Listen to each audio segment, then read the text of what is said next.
Kami sangat setuju ketika Toyota mengklaim bahwa pembeli Toyota CHR adalah mereka yang sangat emosional, mereka yang tidak mementingkan harga, dan mereka yang memang sangat menginginkan mobil ini. Harganya nggak murah, mulai dari 488,65 juta on road Jakarta. Lebih mahal dari Toyota Fortuner sekalipun.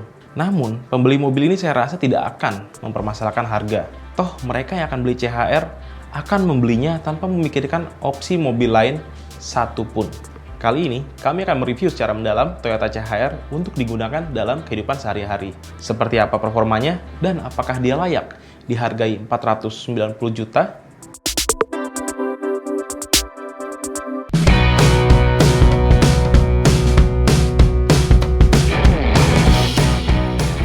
Di sektor performa, saya boleh bilang bahwa Toyota CHR adalah salah satu mobil Toyota paling irit yang pernah saya kendarai di Auto.com.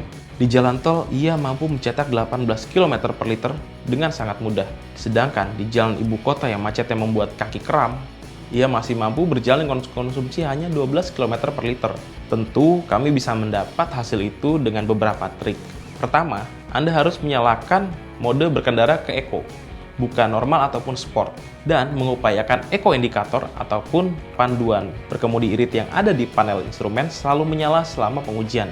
Dan tentunya kami juga sangat mematuhi kecepatan rata-rata yang ditempuh, yaitu 22 km per jam dalam kota dan 80 hingga 90 km per jam di rute tol.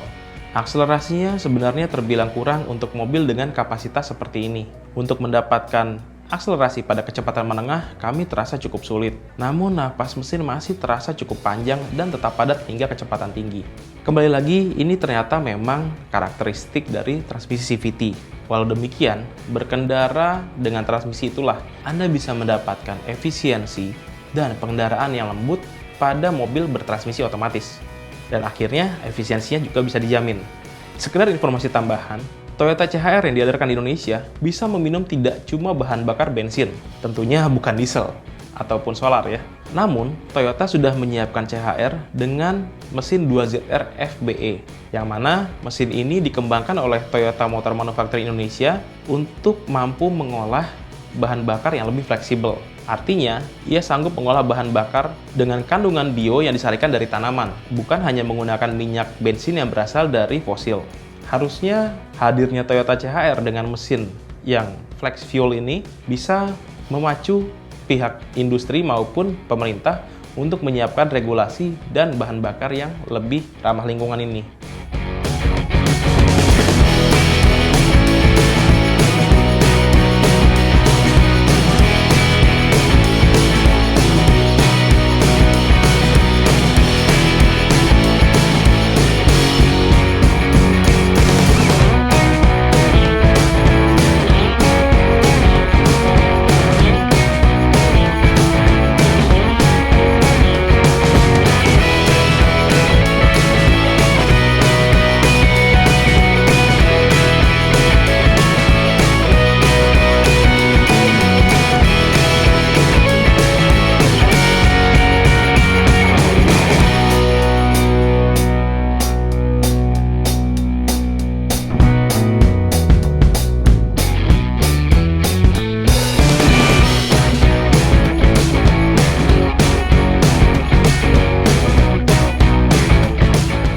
Saya sarankan, jika ada hal yang membuat Anda ragu untuk membeli Toyota CHR, ada baiknya Anda mencoba pengendalian dari mobil ini.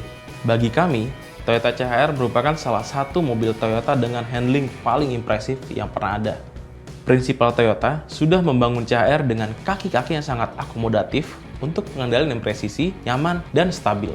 Di bagian depan, ada MacPherson strut dengan konstruksi yang sangat simpel, dan di bagian belakang ada jenis kaki-kaki double wishbone yang memang diciptakan untuk mengakomodir handling yang sangat presisi.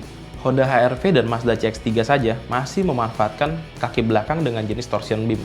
Ya, memang pilihan kaki belakang torsion beam sangat lazim digunakan oleh mobil-mobil Indonesia. Hanya mobil dengan spesifikasi lebih mewah yang menggunakan double wishbone pada kaki belakangnya. Tentu ada alasannya kenapa jenis torsion beam dipakai oleh merek lain. Karena mereka masih ingin memberikan ruang yang lebih lapang di bagasi dengan maksud meningkatkan kepraktisan dan akomodasi dari mobilnya. CHR punya misi yang berbeda. Kaki-kaki yang konstruksinya rumit dan memakan ruang dan juga lebih mahal biaya produksinya dipasangkan pada CHR. Semuanya demi menjanjikan pengendalian yang sangat stabil, grip yang sempurna, dan kesenangan berkendara berbeda.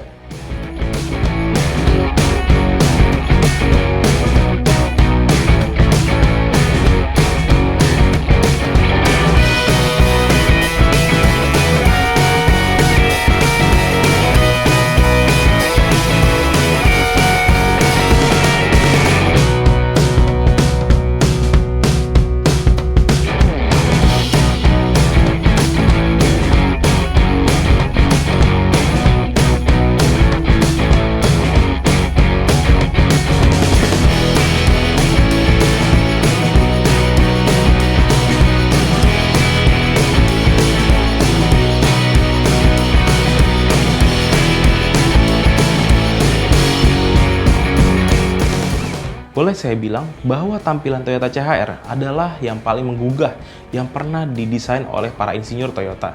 Ada alasannya. Pertama, desainnya yang sangat-sangat futuristik, mirip dengan mobil konsep. Seolah Toyota CHR dibawa dari lahan pameran internasional seperti Geneva atau Tokyo Motor Show langsung ke jalan raya. Anda bisa membandingkannya dari versi konsep, di mana dia tampil dengan sangat penuh lekukan agresif, lalu versi produksinya ternyata tidak jauh berbeda. Toyota tidak menurunkan sedikit pun kualitas sentuhan lewat otot di seluruh tubuh CHR. Bodinya tampak sangat muskular dan tertata dengan apik di semua sektornya.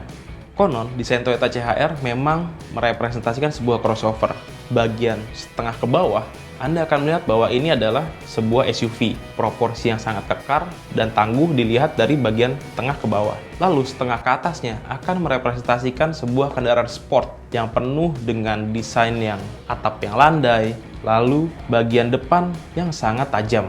Tapi sayangnya, untuk versi yang diedarkan di Indonesia ternyata masih memiliki kekurangan. Kami ingin mengkritisi pemilihan Toyota Astra Motor akan velg alloy yang digunakan oleh Toyota CHR. Desainnya terlalu monoton, sangat kontradiktif dengan desain agresif yang ada pada sekujur tubuh CHR. Bahkan diameternya terlalu kecil. Kenapa TAM rela menurunkan spek ini di sektor eksterior? Padahal mobil lain yang lebih murah saja, velgnya masih lebih keren. Kalau Anda masih rela mengucurkan budget untuk mengganti velgnya, kami rasa itu tidak jadi masalah. Tapi seharusnya ini bisa jadi masukan buat Toyota Astra Motor agar bisa menghadirkan proporsi velg yang lebih cocok dengan desain Toyota CHR. Beralih ke sektor interior dari Toyota CHR, Anda akan mendapatkan bahwa memang ini bukan mobil biasa. Desainnya sangat intimidatif dan mencerminkan mobil yang futuristik. Tidak ada kesamaan ornamen antara kiri, kanan, ataupun bagian lainnya di mobil ini. Semuanya disajikan dengan pendekatan yang sangat emosional. Anda akan mendapatkan ornamen-ornamen dengan bentuk ketupat ataupun tempe, atau menurut Toyota berbentuk diamond atau berlian, di semua bagian interior dari Toyota CHR. Misalnya di bagian panel pintu, lalu di bagian instrumen cluster, lalu di jok, alas pintunya, hingga ke bagian plafon, Anda akan mendapatkan aksentuasi diamond itu. Kami sempat bertanya, kenapa harus sebanyak ini? Tapi nyatanya Toyota CHR mengusung unsur diamond dengan sangat kental. Dan mereka mencerminkannya juga di bagian interior. Sekadar tombol-tombol untuk pengaturan saja menggunakan bentuk-bentuk diamond ataupun tempe ini. Terkait fitur, Toyota nampak sedikit kebingungan menyajikan deretan fitur di mobil ini.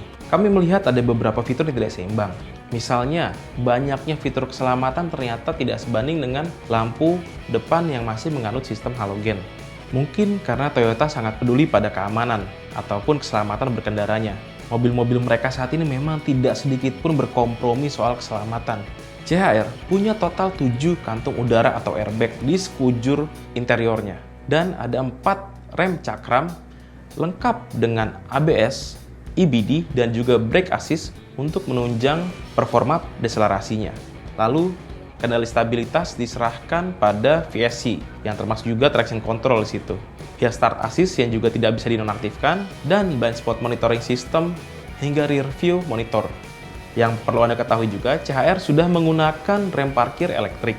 Kami tidak pernah mengakses tombol rem parkir elektriknya karena begitu memindahkan posisi transmisi ke P, rem parkir akan menyala. Jadi, selain ada rem parkir elektrik, Anda juga bisa mendapatkan fitur rem parkir otomatis yang sangat mudah. Satu hal yang kami temukan saat mengendarai CHR sehari-hari, ternyata ia bukanlah mobil dengan akomodasi yang memadai. Ruangnya sangat terbatas, apalagi untuk penumpang belakang.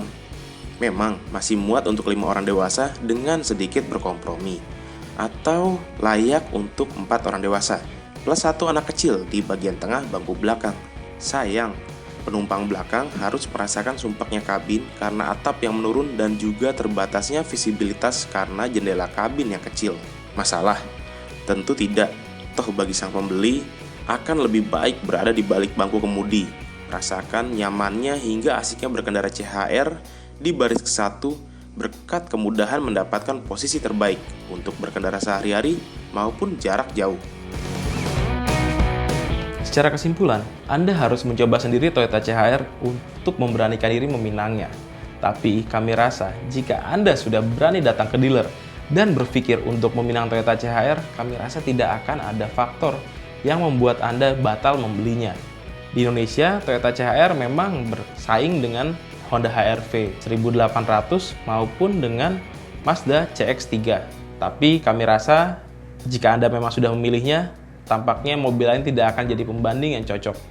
Untuk berita selengkapnya, Anda bisa mengaksesnya di website kami di oto.com. Bisa juga Anda mendapatkan ragam promo menarik dari website kami. Dan jangan lupa, like serta share Anda membantu kami untuk memberikan video yang lebih banyak lagi dan sesuai dengan kebutuhan Anda. Sampai jumpa.